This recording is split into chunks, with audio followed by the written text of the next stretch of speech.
Don't be ridiculous. Why would we waste money on your debutante ball when you don't even try to look presentable? Mom's words cut through me like a knife as I stood in our living room, my hands trembling at my sides. My twin sister Vanessa sat smugly on the couch, already flipping through designer gown catalogs for her own upcoming celebration. But it's my 16th birthday too, I protested, my voice smaller than I intended. We're twins. It's supposed to be for both of us. Isabella, my father sighed, not even looking up from his newspaper. Be reasonable. These events are about making connections, finding suitable matches. It's just a matter of investment. Paying for yours would be a waste of money. I fought back tears as my mother nodded in agreement. Vanessa is the pretty one, sweetheart. Well, you have other qualities. You should understand the difference by now. My name is Isabella Murder, and at 16 I learned exactly where I stood in my family's hierarchy. While my twin sister Vanessa was groomed to be the family beauty, destined for a strategic marriage to elevate our middle-class status, I was the afterthought, the plain one who needed to be realistic about her prospects. We weren't wealthy, but my parents were determined to invest every spare dollar into Vanessa's social debut. I wanted what any teenage girl wanted, to feel valued, to be treated as an equal, especially by my own parents. But standing between me and that simple desire was the unwavering belief that beauty was the only currency worth having in a woman. My parents had decided long ago which daughter was the better investment, and no amount of academic achievement or character development on my part seemed to change their calculation. That night, I locked myself in the bathroom we shared and stared at my reflection. Vanessa and I were identical in many ways, same chestnut hair, same hazel eyes, same heart-shaped face. But somewhere along the way, my parents had convinced everyone, including themselves, that subtle differences made her the pretty twin and me the smart one, as if we couldn't possibly be both. When I emerged an hour later, I overheard my parents in their bedroom, their voices carrying through the thin walls of our modest Minneapolis home.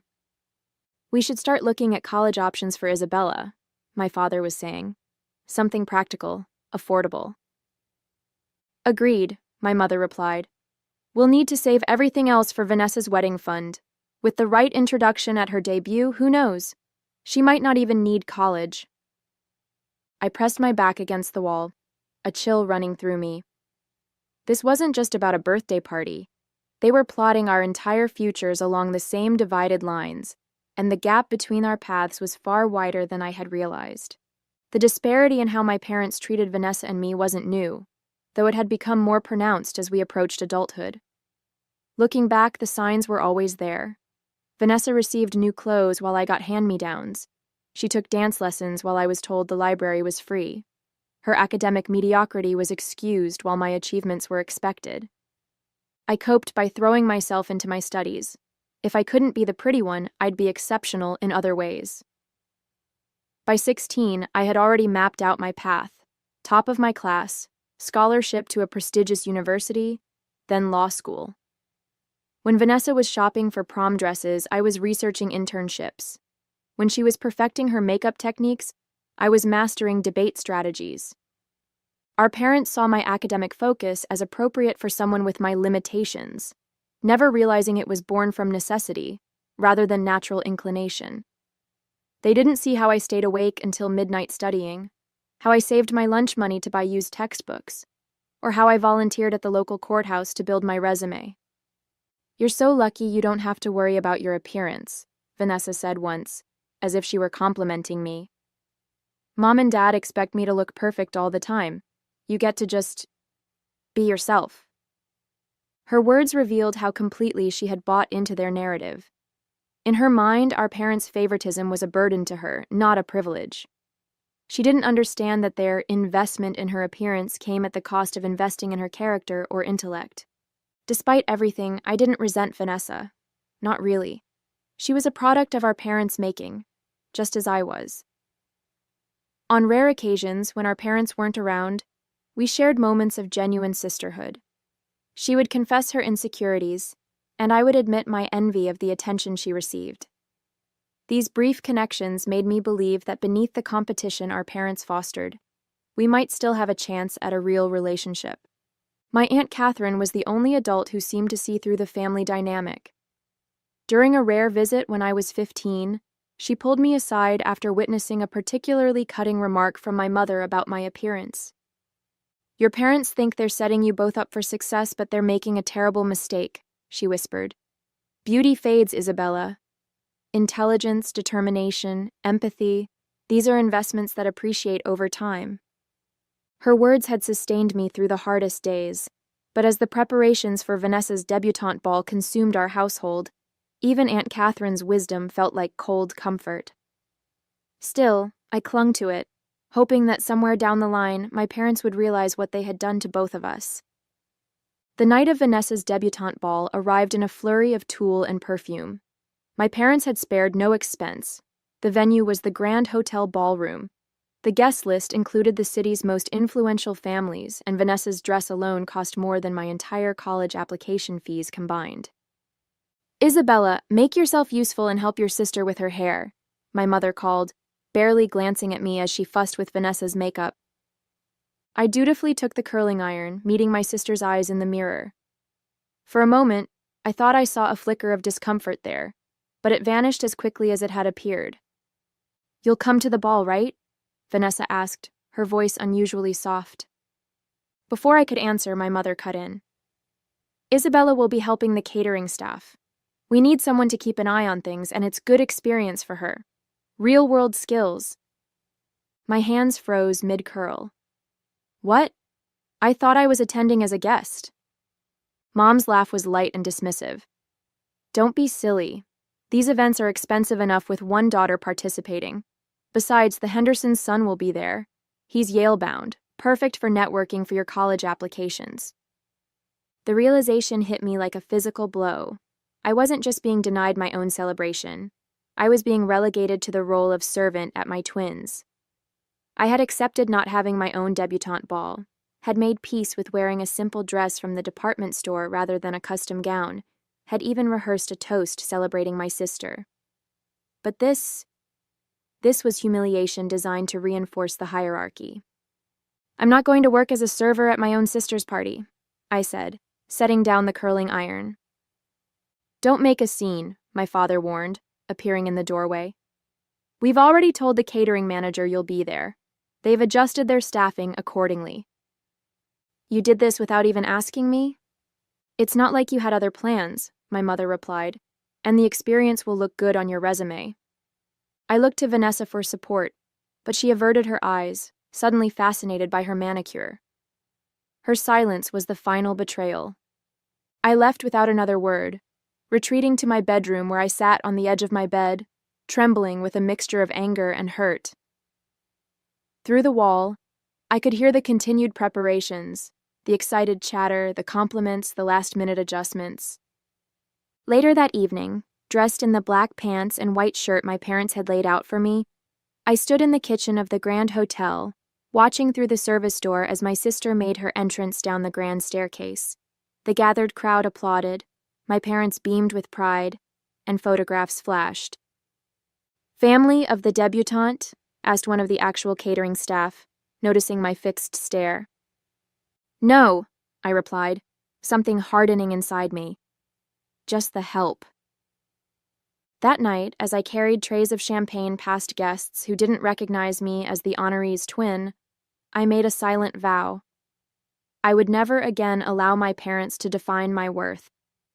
This humiliation would be the last they would ever inflict on me. The Monday after Vanessa's debutante ball, I walked into the school counselor's office with a plan. If my parents wouldn't invest in my future, I would have to create opportunities for myself. "I'd like to graduate early," I told Mrs. Winters, sliding my meticulous research across her desk. "I've calculated the credits I need, and with summer courses and extra classes, I can finish by December instead of May." Mrs. Winters reviewed my proposal, her eyebrows rising.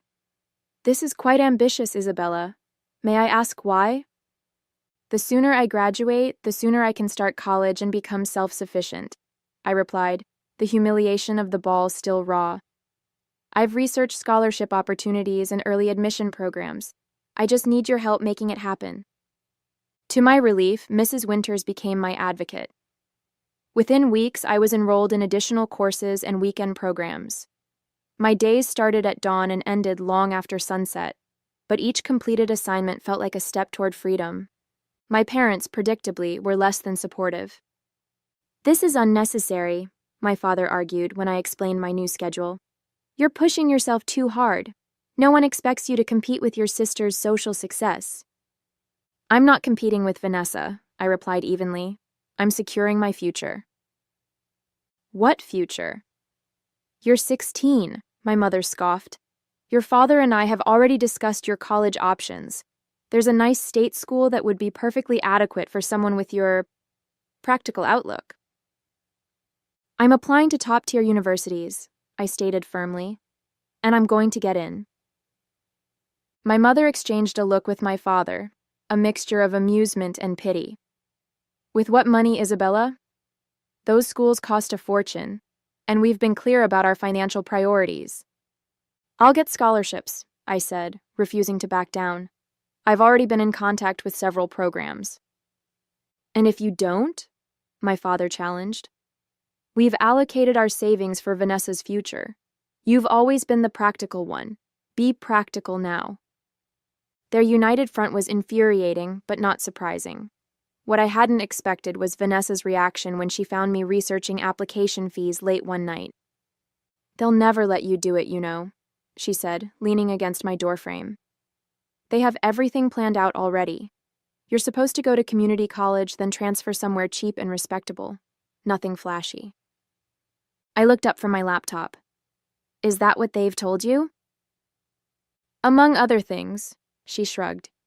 "They need to save money for my wedding, for when I meet the right guy. That's the big investment now that the ball is over." The casual way she revealed their long-term discrimination made my stomach turn. "And what about your education?" I asked. "Oh, I'll take some classes," she replied dismissively. "Maybe interior design or something fun. Nothing intense like what you want to do." For a moment, I felt a flash of sympathy for Vanessa. She was as much a prisoner of their expectations as I was, just in a gilded cage rather than a plain one. My early graduation plan faced another setback when I returned home one day to find my school acceptance letter package, carefully hidden in my underwear drawer, spread open on the kitchen table. My mother sat there, her lips pressed into a thin line. "Harvard, Yale, Columbia," she read, her voice cold. "These application fees alone could buy Vanessa's prom dress. You spent your savings on this fantasy?" "It's not a fantasy," I said, trying to keep my voice steady. "I have the grades, the test scores, the extracurriculars." "What you don't have is our permission," my father interrupted, entering the kitchen. "Or our financial support. This ends now, Isabella." I'd expected resistance, but not sabotage. As I gathered my dismantled future from the table, I realized I had underestimated how determined they were to keep me in my assigned place. What I had thought was mere favoritism was actually something more insidious. They weren't just building Vanessa up. They were actively holding me down. The day my acceptance letters arrived, I wasn't home to receive them. I'd begun staying late at school, using the library computers to check application portals daily. When I saw "Congratulations" on the Harvard portal, I nearly collapsed in the quiet study area. Full scholarship. The words blurred through my tears. I printed the acceptance letter and tucked it carefully into my backpack, along with similar letters from Yale and Columbia, all with substantial financial aid packages. The validation was overwhelming after years of being told I wasn't worth the investment. I had a decision to make. Part of me wanted to rush home and wave the letters in my parents' faces, proof that their assessment of my worth had been wrong all along, but experience had taught me caution. I needed a plan that wouldn't give them a chance to sabotage me again. That evening, I stopped by Aunt Catherine's apartment. "I knew you could do it," she said, embracing me after reading the letters. "Have you told your parents?" "Not yet," I admitted. "I'm afraid they'll find a way to stop me." She nodded, understanding immediately. "You're 18 now, Isabella. Legally, they can't prevent you from going." "But they control all my documents. Birth certificate, social security card, everything I'd need to register. Aunt Catherine's expression shifted. Actually, they don't. She disappeared into her bedroom and returned with a sealed envelope. After the debutante ball incident, I prepared for this day.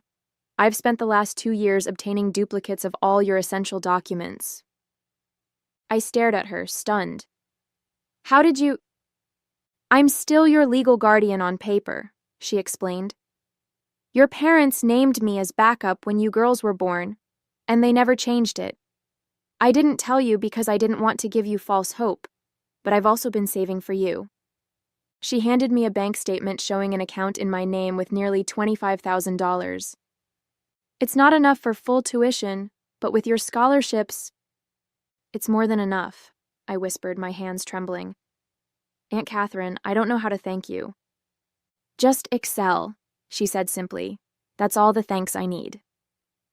As I left her apartment, clutching the envelope of documents and the account information, I felt lighter than I had in years. For the first time, my future was truly in my hands. But the universe wasn't done with surprises. When I arrived home, I found Vanessa sitting alone in the dark living room. Where have you been? She asked, her voice strangely flat. At the library, I replied automatically. She held up 3 envelopes, my college acceptance letters. The physical copies had arrived while I was out. These came today, she said.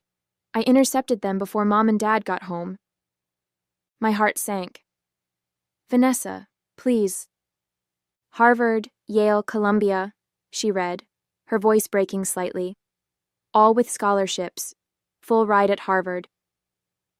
I reached for the letters, but she pulled them back. Did you know, she continued, that I applied to colleges too? State schools, nothing fancy. I got in, but when I told Mom and Dad, they said it wasn't part of the plan. That the money was better spent on my social connections than on unnecessary education. I stared at her, struggling to process this revelation. You wanted to go to college? Of course I did, she snapped, tears welling in her eyes. Do you think I enjoy being treated like some prize heifer being groomed for market, having my entire worth tied to whether I can attract a wealthy husband? The realization hit me like a tidal wave. All these years, I'd thought Vanessa was their willing accomplice in my marginalization. I'd never considered that she might be trapped in her own way, crushed under the weight of different but equally damaging expectations. I didn't know, I said quietly. No, you didn't, she replied, wiping her eyes. Just like I never knew you were applying to Ivy League schools. They've kept us so focused on competing with each other that we never saw how they were controlling us both. She handed me the acceptance letters. Here, take these and go. One of us should escape at least.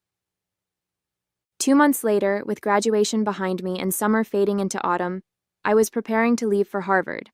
My parents had moved from outright opposition to grudging acknowledgement, though they maintained that I was making a mistake. Liberal arts is a waste, my father reminded me over dinner. You should have at least chosen something practical like accounting. I'm majoring in political science with a pre-law track, I replied for the 10th time, and I have a full scholarship. It's hardly a waste. We'll see, my mother said with a tight smile. When Vanessa is settled with a good husband, you might regret all this independence. Vanessa, who had been pushing food around her plate, looked up sharply. Can we not talk about my hypothetical husband for one meal? Isabella's about to leave for Harvard. Harvard. Our parents exchanged looks but said nothing more. Since our late-night conversation, Vanessa and I had formed a fragile alliance. She had helped me pack in secret, storing boxes at Aunt Catherine's until I was ready to leave. In return, I'd been researching how she might pursue education later, perhaps after she turned 21, and had more legal control over her life. The night before my departure, as I finished packing my remaining belongings, my father knocked on my bedroom door. We need to discuss finances, he said, sitting on the edge of my bed without invitation. My scholarship covers tuition, room, and board, I replied warily. Aunt Catherine's helping with books and living expenses. Yes, well, about that, he began, his expression shifting to the one he used for serious financial discussions. Your mother and I have been thinking. Now that you're going to this fancy school, you'll have connections to important people. It would be good for you to maintain ties with the family. I waited, sensing the real purpose of this conversation approaching. We've invested a lot in you over the years, he continued. Your upbringing, your education through high school. It's only fair that once you're established, you help support the family in return, especially your sister. I stared at him, incredulous. Are you asking me to pay you back for raising me? Not immediately, he clarified, as if that made it better. But down the line, when you're working as a lawyer, we expect you to contribute. Family helps family. The audacity was breathtaking. After years of telling me I wasn't worth investing in, they were now trying to stake a claim on my future earnings. I'll think about it, I said neutrally, unwilling to spark a fight the night before my departure. My father seemed satisfied with this non-commitment and left me to my packing. As soon as he was gone, I texted Vanessa. Need to talk. Meet at Catherine's tomorrow before I leave. The next morning, I loaded my belongings into Aunt Catherine's car. My parents watched from the porch, their expressions a mixture of resentment and something that might have been pride had they allowed themselves to feel it. Remember what we discussed, my father said as I prepared to leave. I will, I replied, the words deliberately ambiguous. At Aunt Catherine's apartment, Vanessa was waiting. Her eyes were red-rimmed, but she smiled when she saw me. Ready for your grand escape? She asked, helping me with the last of my bags. Almost, I said. But first, I need to tell you something. I explained my father's visit, his expectation that I would financially support the family, particularly her, once I became successful. They're already planning how to use you to control me, I finished. Vanessa's face hardened. They never stop, do they? No, I agreed, but we can. I outlined my plan, a way for both of us to break free. I would go to Harvard as planned, but I would also help Vanessa apply for late admission to a college near me. With Aunt Catherine's assistance, we could get her out from under our parents' influence as well. They'll cut me off completely, Vanessa warned. Let them, I replied. Between my scholarship, Aunt Catherine's savings, and part-time jobs, we can make it work. We'll be free. Vanessa hesitated, years of conditioning visible in her uncertainty. What if I'm not smart enough? What if I can't make it on my own? You can, I assured her, and you won't be on your own. We'll be together, equals at last. As we finalized our plan, a complication arose that we hadn't anticipated.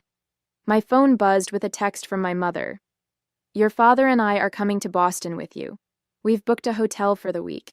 We want to see where our investment is going. I showed the message to Vanessa and Aunt Catherine. They're going to try to establish a foothold, Aunt Catherine warned. Make connections at Harvard, ingratiate themselves with your professors and classmates. They'll turn your achievement into their social currency. She was right, and it threatened everything. Not just my fresh start, but Vanessa's potential escape as well. The moment called for decisive action, but with my departure just hours away, our carefully constructed plan seemed suddenly fragile, teetering on the edge of collapse.